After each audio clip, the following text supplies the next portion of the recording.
Revenir vers Dieu. De l'orphelin spirituel à la restauration 1. La condition de l'orphelin, l'image de l'humanité éloignée de Dieu. Osée 14h3. Nous ne compterons plus sur la Syrie pour nous sauver, nous ne monterons plus sur des chevaux, et nous ne dirons plus à l'ouvrage de nos mains, tu es notre Dieu. Car c'est auprès de toi que l'orphelin trouve compassion. Un orphelin est un enfant qui n'a pas de père. Dans l'ancien Israël, les femmes n'avaient généralement pas d'indépendance économique. Ainsi, la veuve et l'orphelin se retrouvaient sans fondement pour vivre et pouvaient difficilement survivre par eux-mêmes. Souvent, ils n'avaient d'autre choix que de se vendre comme serviteurs dans la maison d'autrui. D'un point de vue spirituel, ceux qui sont séparés de Dieu sont tous des orphelins spirituels. Pour survivre dans ce monde, ils se retrouvent sous la domination de Satan, qui exerce le pouvoir dans ce monde, et deviennent en quelque sorte ses serviteurs. Satan, étant un ange déchu, peut imiter en partie la sagesse de Dieu.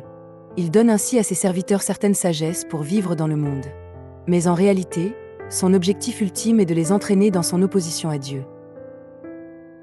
2. La repentance. Revenir vers le Père. Dans Osée chapitre 4 à 14.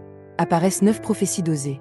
Parmi elles, 8 annoncent le jugement de Dieu contre les péchés d'Israël, qui a trahi Dieu et s'est livré à l'idolâtrie. Mais dans le chapitre 14, la situation change radicalement. Dans Osée 14, 1-3, le prophète appelle le peuple à la repentance.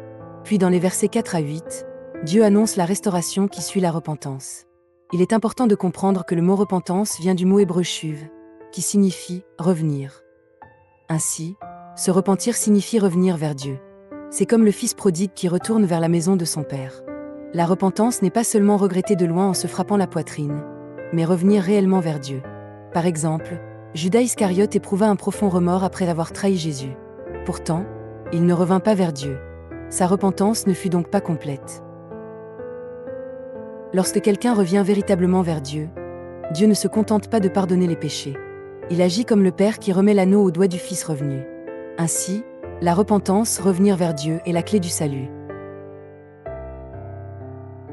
3. La guérison et la vie nouvelle promise par Dieu. Dieu promet que ceux qui reviennent à lui dans la repentance verront toutes les souffrances causées par leurs péchés guéris. Il dit qu'il descendra sur eux comme une rosée bienfaisante, afin qu'ils puissent mener une vie belle et florissante. Alors, ils ne se souviendront plus des idoles ni des faux dieux. Le livre d'Osée proclame ainsi une vérité fondamentale de la Bible. Quel que soit le péché commis, si quelqu'un se repent et revient vers Dieu, Dieu l'accueille toujours avec amour. Je connais un homme qui a entendu de la bouche du Seigneur Jésus ce message, après ne l'avoir rencontré qu'une seule fois. Pour se repentir, nous devons d'abord reconnaître que spirituellement nous sommes tous pécheurs et orphelins.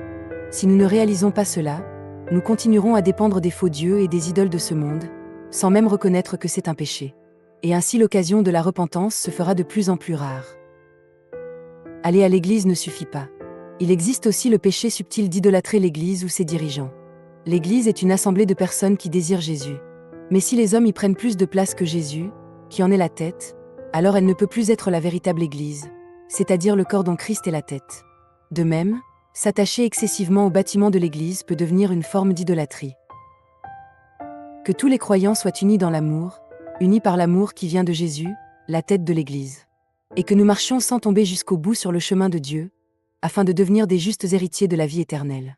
Au nom de Jésus, je prie ainsi. Alléluia, Amen.